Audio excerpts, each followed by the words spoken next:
Here we have a Argus AS-10 engine. This is the original style engine that were on the Storch aircraft. This one is in very good shape. It just needs a little more cleaning done to it, and it'll be pretty much kept in the condition that it's in. It's off of the fuselage right now so that we can take it to get the fuselage media blasted.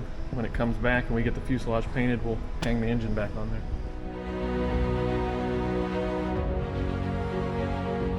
You got the engine data plates.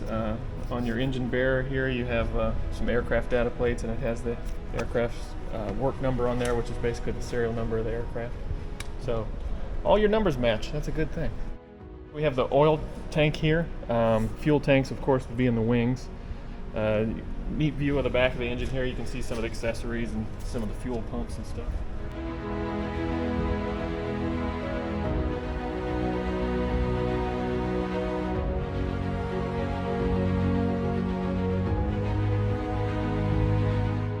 Neat way to see the engine a little differently once it's off the airplane.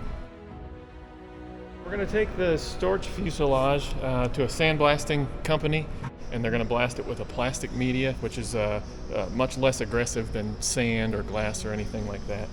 It'll remove the layers of paint that are on this. It's got like 3 or 4 layers of paint that have been brushed on over time since it was original.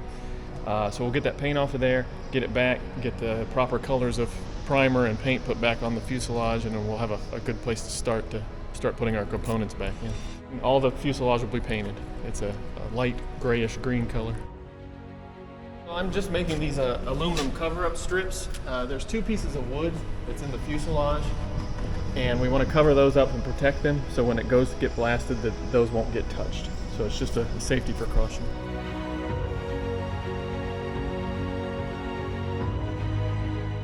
It doesn't look to me like those pieces of wood have ever been out. The bolts and nuts that are on there are all staked, and that looks original to the factory, so I don't want to try and disturb that or cut those off or anything, so we'll just cover it up and treat that all by hand. Our aircraft are never going to fly again, so we have the luxury of trying to preserve everything we can. So we focus more on preservation than we do making it airworthy.